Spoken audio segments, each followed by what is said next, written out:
নাসিরউদ্দিন পাটোয়ারির বিরুদ্ধে আদালতে মামলা করেছে প্রধানমন্ত্রীর রাজনৈতিক উপদেষ্টা। নাগরিক পার্টির এনসিপির মুখ্য সমন্বয়ক নাসিরউদ্দিন পাটোয়ারিকে 24 ঘন্টার মধ্যে গ্রেফতারের নির্দেশ দিয়েছে হাইকোর্ট। রোববার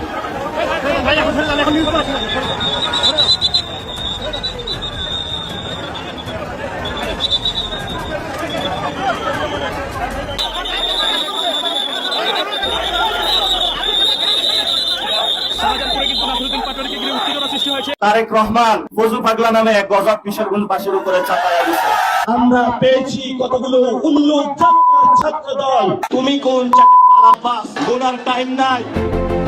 জাতীয় নাগরিক পার্টি এনসিপির মুখ্য সমন্বয়ক নাসিরউদ্দিন পাটোয়ারির প্রায় প্রতিটি বক্তব্যই রাজনৈতিক অঙ্গনে নতুন করে আলোচনার জন্ম দেয়। তার বক্তব্য ঘিরে কেউ সমর্থন জানায়, আবার কেউ মেতে ওঠেন হাস্যরস ও সমালোচনায়, আবার কোনো গোষ্ঠী রাজনৈতিক পাল্টা প্রতিক্রিয়া জানাতেও সবর হয়ে ওঠেন। ফলে তার প্রতিটি বক্তব্যই জনপরিসরে নতুন বিতর্ক ও আলোচনার খোরাক হয়ে দাঁড়ায়। নাসিরউদ্দিন পাটোয়ারি ও শারজিস আলম সহ এনসিপির শীর্ষ 10 নেতার বিরুদ্ধে মামলা করা হয়েছে। নাসিরউদ্দিন পাটোয়ারির বিরুদ্ধে মামলা এবং নাসিরউদ্দিন পাটোয়ারির বক্তব্য দুটোকে আপনি যদি মূল্যায়ন করতে পারেন, কি বিশ্লেষণ করবেন? দেখেন, মামলা হতেই পারে। নাসিরউদ্দিন পাটোয়ারির বিরুদ্ধে মামলা হওয়ার সুযোগ আছে। উনি অনেক কথাবার্তা বলেন, এরকম উল্টোপাল্টা কথাবার্তা বলেন যে শীঘ্রই জামাত জোট থেকে বেরোয় যাচ্ছে এনসিপি। জামাত জোট থেকে যদি এনসিপি বেরোয় যায়, নাসিরউদ্দিন পাটোয়ারি অফ হয়ে যাবে। এটা আমার হাইপোথেটিক্যাল অ্যানালাইসিস। নাসিরউদ্দিন পাটোয়ারি হচ্ছে একটি পাগল, মস্তিষ্কে তার সমস্যা রয়েছে। আসসালামু আলাইকুম প্রিয় দর্শক, ভিডিওর শুরুতে কিছু ভিডিওর অংশবিশেষ দেখেছেন, দেখে বুঝতে পেরেছেন আজকের এই ভিডিওটা কতটা গুরুত্বপূর্ণ হতে যাচ্ছে। দর্শক, ভিডিওটি না টেনে সম্পূর্ণ দেখুন, আর আমাদের চ্যানেল নতুন হয়ে থাকলে চ্যানেলটি সাবস্ক্রাইব করে আমাদের সাথেই থাকবেন।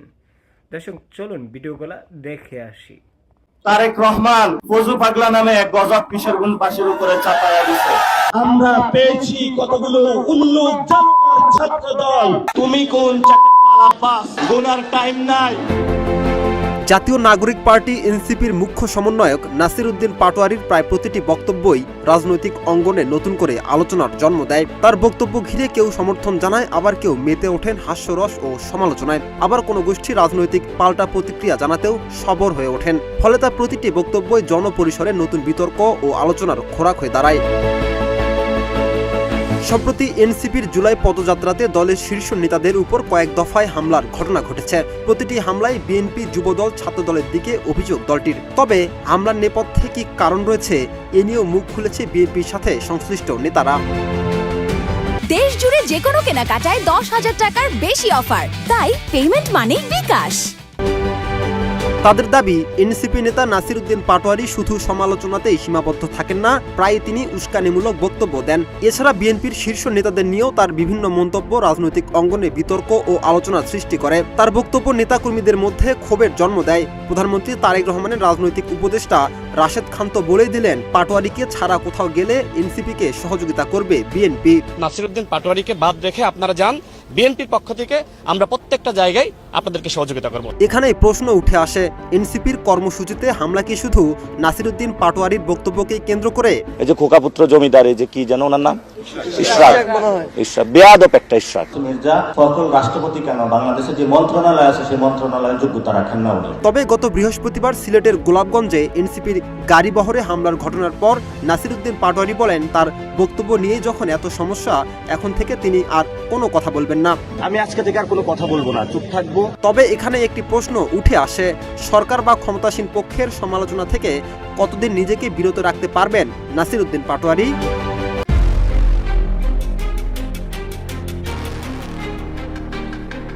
সব ফাঁস করে দেব, ঠিক এই একটি ভয়ঙ্কর হুমকিতেই যেন থমকে গেছে বাংলাদেশের রাজনীতির অন্দরমহল। কি এমন গোপন তথ্য লুকিয়ে আছে জাতীয় নাগরিক পার্টি বা এনসিপি নেতা নাসিরউদ্দিন পাটোয়ারির হাতে, যা প্রকাশ পেলেই রাজনৈতিক ক্যারিয়ার ধ্বংস হয়ে যেতে পারে খোদ প্রধানমন্ত্রীর রাজনৈতিক উপদেষ্টা রাশেদ খানের, গণ অধিকার পরিষদ থেকে বিএনপিতে যোগ দেয়া এবং সর্বশেষ ক্ষমতার কেন্দ্র বিন্দুতে থাকা রাশেদ খানের অতীত নিয়ে এমন কি জানেন নাসিরউদ্দিন পাটোয়ারি? অন্যদিকে যে ছাত্র নেতারা একদিন বুক চিতিয়ে স্বৈরাচার পতন ঘটিয়েছিল, আজ কেন তাদেরই গাড়ি বহরে বৃষ্টির মতো ইট পাটকেল ধেয়ে আসছে? কেনই বা তাদের বিরুদ্ধে দায়ের করা হলো একের পর এক মামলা? দর্শক, আজকের এই ভিডিওতে আমরা উন্মোচন করতে যাচ্ছি সাম্প্রতিক রাজনীতির সবচেয়ে বড় রহস্য এবং রাজনৈতিক ময়দানের নৈপথ্যের কিছু অজানা অধ্যায়। তাই কোনো অংশ বাদ না দিয়ে ভিডিওটি একদম শেষ পর্যন্ত দেখার অনুরোধ রইল। শুরুতেই আসা যাক এনসিপির জুলাই পদযাত্রা কর্মসূচির দিকে। জুলাই গণ অভ্যুত্থানের চেতনাকে ধারণ করে দেশব্যাপী যে পদযাত্রার ডাক দিয়েছিল জাতীয় নাগরিক পার্টি, তা যে এতটা কণ্টকাকীর্ণ হবে তা হয়তো দলটির শীর্ষ নেতারাও কল্পনা করেননি। সিলেট ও হবিগঞ্জে টানা 3 দিন ধরে রীতিমতো নারকীয় তাণ্ডব চালানো হয়েছে এনসিপি নেতা কর্মীদের উপর। একসময় রাজপথের হিরো জুলাই আন্দোলনের অন্যতম সমন্বয়ক সার্জিস আলমের গাড়ি বহরেও ন্যাক্কারজনক হামলা হয়েছে। সোশ্যাল মিডিয়ায় ছড়িয়ে পড়া ভিডিওগুলোতে দেখা যায় কিভাবে তাদের গাড়ি ভাঙচুর করা হচ্ছে আর সার্জিস আলম কতটা অসহায়ভাবে সেই ভাঙা গাড়ির ভেতরে বসে আছেন। কিন্তু কেন এই হামলা? রাজনৈতিক বিশ্লেষক এবং বিরোধীদের দাবি এই হামলার পুরো দায়ভার এনসিপির মুখ্য সমন্বয়ক নাসিরউদ্দিন পাটোয়ারি। রাজনীতির মাঠে নাসিরউদ্দিন পাটোয়ারি এমন এক চরিত্র যিনি কোনো রাগ ঢাক না রেখেই কথা বলতে পছন্দ করেন। বিশেষ করে বিএনপি এবং দলটির শীর্ষ নেতাদের বিরুদ্ধে তার আক্রমণাত্মক, রূঢ় এবং অনেক ক্ষেত্রে ভণ্ডামি বলে আখ্যায়িত করা বক্তব্যগুলোই বিরোধী শিবিরের ক্ষোভের প্রধান কারণ। বিগত দিনের নির্বাচনে যেখানে তিনি প্রতিদ্বন্দ্বিতা করেছেন, সেখানে নিজ দলের প্রচারণার চেয়েও বিএনপির মির্জা আব্বাসের মতো বর্ষিয়ান নেতাদের তীব্র ভাষায় আক্রমণ করেছেন তিনি। বিরোধীদের মতে নাসিরউদ্দিন পাটোয়ারির এই উস্কানিমূলক এবং লাগামহীন বক্তব্যই মূলত সাধারণ মানুষ এবং বিরোধী নেতাকর্মীদের ক্ষুব্ধ করে তুলেছে, যার বহিঃপ্রকাশ ঘটছে এই হামলাগুলোর মাধ্যমে। আর এই ক্ষোভের আগুন যে শুধু ইট পাটকেলেই সীমাবদ্ধ নেই, তা প্রমাণ হয়ে গেছে আইনি পদক্ষেপেও। নাসিরউদ্দিন পাটোয়ারির উস্কানিমূলক বক্তব্যের জের ধরেই এবার এনসিপির শীর্ষ 10 নেতার বিরুদ্ধে সরাসরি মামলা ঠুকে দিয়েছে বিএনপি নেতারা। অবাক করার মতো বিষয় হলো, এই হাই প্রোফাইল মামলার 1 নম্বর আসামি করা হয়েছে স্বয়ং নাসিরউদ্দিন পাটোয়ারিকে এবং 2 নম্বর আসামি হিসেবে রাখা হয়েছে সার্জিস আলমকে। যারা একদিন বৈষম্যহীন সমাজ গড়ার স্বপ্ন দেখিয়েছিলেন, আজ তাদেরকেই দাঁড়াতে হবে কাঠগড়ায়। তবে রাজনীতির এই দাবানলে সবচেয়ে বেশি ঘি ঢেলেছে একটি ফোনালাপ এবং একটি ফেসবুক পোস্ট। একদিকে নাসিরউদ্দিন পাটোয়ারি, অন্যদিকে রাশেদ খান। রাশেদ খানের রাজনৈতিক ব্যাকগ্রাউন্ডটা একটু মনে করিয়ে দেওয়া যায়। এই রাশেদ খান একসময় গণ অধিকার পরিষদের মহাসচিবের মতো অত্যন্ত গুরুত্বপূর্ণ দায়িত্ব পালন করেছেন। এরপর রাজনীতিতে ভোল পাল্টে তিনি যোগ দেন বিএনপিতে। বিএনপির হয়ে নির্বাচনে অংশ নিয়েও খুব একটা সুবিধা করতে পারেননি, হেরে যান শোচনীয়ভাবে। কিন্তু রাজনীতিতে টিকে থাকার আশ্চর্য ক্ষমতা রয়েছে তার। সব সমীকরণ পাল্টে দিয়ে বর্তমানে তিনি প্রধানমন্ত্রীর রাজনৈতিক সহকারী বা উপদেষ্টার মতো একটি অত্যন্ত স্পর্শকাতর ও গুরুত্বপূর্ণ পদে আসীন হয়েছেন। সেই রাশেদ খানকেই এবার সরাসরি টার্গেট করেছেন নাসিরউদ্দিন পাটোয়ারি। গত বৃহস্পতিবার রাতে রাশেদ খানকে ফোন করে নাসিরউদ্দিন পাটোয়ারি যে হুমকি দিয়েছেন, তা রীতিমতো রাজনৈতিক বোমায় পরিণত হয়েছে। নাসিরউদ্দিন সরাসরি বলেছেন রাশেদ খান যেন তার বিরুদ্ধে কথা বলা বন্ধ করেন, আর যদি তা না করেন তবে রাশেদ খানের এমন সব গোপন তথ্য তিনি ফাঁস করবেন যা কল্পনাও করা যায় না। নাসিরউদ্দিন পাটোয়ারি রাশেদ খানকে স্পষ্ট জানিয়েছেন, নাহিদ এবং আসিফের কাছ থেকে আপনি 5 লাখ টাকা করে নিতেন, সেই সব ডকুমেন্টস আমার কাছে আছে, আমি সব ফাঁস করে দেব। নাসিরউদ্দিন পাটোয়ারির এই হুমকির পর চুপ করে বসে থাকেননি রাশেদ খান। তিনি তার ভেরিফাইড ফেসবুক পেজে এক দীর্ঘ পোস্টের মাধ্যমে পুরো ঘটনাটি জনসম্মুখে নিয়ে আসেন। রাশেদ খান তার পোস্টে নাসিরউদ্দিন পাটোয়ারিকে রীতিমতো ধুয়ে দিয়েছেন।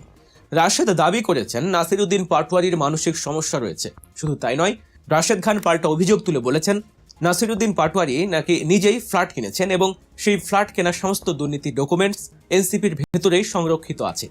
5 লাখ টাকা নেওয়ার অভিযোগ প্রসঙ্গে রাশেদ খান তীব্র চ্যালেঞ্জ ছুড়ে দিয়ে বলেছেন তার কোনো ফ্ল্যাট নেই, কোনো অবৈধ সম্পদ নেই এবং নাহিদ বা আসিফের কাছ থেকে তিনি কখনোই 1 টাকাও নেননি। রাশেদ উল্টো নাসিরউদ্দিন পাটোয়ারিকে চ্যালেঞ্জ করেছেন, ক্ষমতা থাকলে যেন সেই সব তথাকথিত গোপন তথ্য জনসম্মুখে প্রকাশ করা হয়। রাশেদের মতে প্রধানমন্ত্রী, মন্ত্রী বা সহকর্মীদের নিয়ে নাসিরউদ্দিনের এই ধরনের আপত্তিকর কথাবার্তা এবং মিথ্যাচার রাজনৈতিক শিষ্টাচারের চরম লঙ্ঘন। এখন প্রশ্ন হচ্ছে, নিরপেক্ষ জায়গা থেকে এই পুরো পরিস্থিতিকে আমরা কিভাবে বিশ্লেষণ করতে পারি? বিশ্লেষকদের একটি বড় অংশ মনে করেন নাসিরউদ্দিন পাটোয়ারির রাজনৈতিক ভাষা হয়তো অনেক ক্ষেত্রে আক্রমণাত্মক। তিনি হয়তো প্রচলিত রাজনৈতিক শিষ্টাচারের ধার ধারেন না, কিন্তু তার এই স্পষ্টবাদী তাকে কিছুটা সমর্থন না করে উপায় নেই। বাংলাদেশের রাজনীতিতে যখন সবাই মেপে মেপে কথা বলে, তখন নাসিরউদ্দিন পাটোয়ারি সত্যকে সত্য এবং মিথ্যাকে মিথ্যা বলার সাহস দেখাচ্ছেন। তার ভাষায় হয়তো তীব্রতা আছে, কিন্তু তার মানে এই নয় যে একটি গণতান্ত্রিক দেশে মত প্রকাশের কারণে কারো গাড়ি বহরে হামলা চালানো হবে, শারীরিক নিগ্রহ করা হবে। বিএনপি বা অন্য বিরোধীরা নাসিরউদ্দিন পাটোয়ারির কথায় আহত হয়ে যদি মামলা করে থাকেন, তবে সেটি আইনি প্রক্রিয়া। কিন্তু সিলেটে বা হবিগঞ্জে এনসিপির মতো একটি নতুন দলের উপর যেভাবে নগ্ন হামলার হয়েছে, তা কোনোভাবেই সমর্থনযোগ্য নয়। নাসিরউদ্দিন পাটোয়ারি যদি রাজনৈতিকভাবে ভুল কিছু বলেও থাকেন, তার জবাব রাজনৈতিকভাবেই দেয়া উচিত ছিল। ইট পাটকেল ছুঁড়ে বা গাড়ি ভাঙচুর করে বিরোধীরা মূলত নিজেদের অসহিষ্ণুতারই প্রমাণ দিচ্ছে। তাছাড়া রাজনৈতিক মহলে আরেকটি সূক্ষ্ম বিশ্লেষণ ঘুরে বেড়াচ্ছে। অনেকেই মনে করেন জামায়াত ইসলামীর মতো সুসংগঠিত শক্তিকে রাজনৈতিকভাবে মোকাবেলা করার জন্য এনসিপি একটি বড় নিয়ামক হতে পারত, কিন্তু বর্তমান সরকার বা একটি বিশেষ মহল হয়তো জামায়াতকে ঠেকাতে এনসিপিকে স্পেস দিতে গিয়ে উল্টো পরিস্থিতি জটিল করে ফেলছে। অনেকেই সতর্ক করছেন যে এনসিপি যদি লাগামহীন হয়ে যায় তবে তারা ভবিষ্যতে আরও বেশি ধ্বংসাত্মক রূপ নিতে পারে। তবে এত সমালোচনার মাঝেও নাসিরউদ্দিন পাটোয়ারির একটি শক্তিশালী দিক হলো তিনি কোনো রক্তচক্ষুকে ভয় পাচ্ছেন না। রাশেদ খানের মতো প্রভাবশালী নেতার চোখে চোখ রেখে দুর্নীতির অভিযোগ তোলার সাহস বর্তমান রাজনৈতিক প্রেক্ষাপটে কয়জন রাখেন? নাসিরউদ্দিন পাটোয়ারি সত্যি কি কোনো প্রমাণ হাতে নিয়ে এই হুমকি দিয়েছেন, নাকি এটি কেবলই রাজনৈতিক ব্ল্যাকমেইলিং, তা হয়তো সময়ই বলে দেবে। তবে তিনি যে চুপ করে থাকার পাত্র নন তা তিনি পদে পদে প্রমাণ করলেন। দর্শক, নাসিরউদ্দিন পাটোয়ারি বনাম রাশেদ খানের এই রাজনৈতিক স্নায়ুযুদ্ধে শেষ পর্যন্ত কে জয়ী হবেন বলে আপনি মনে করেন? নাসিরউদ্দিন কি সত্যি রাশেদ খানের মুখোশ উন্মোচন করতে পারবেন, নাকি রাশেদ খানের আইনি ও রাজনৈতিক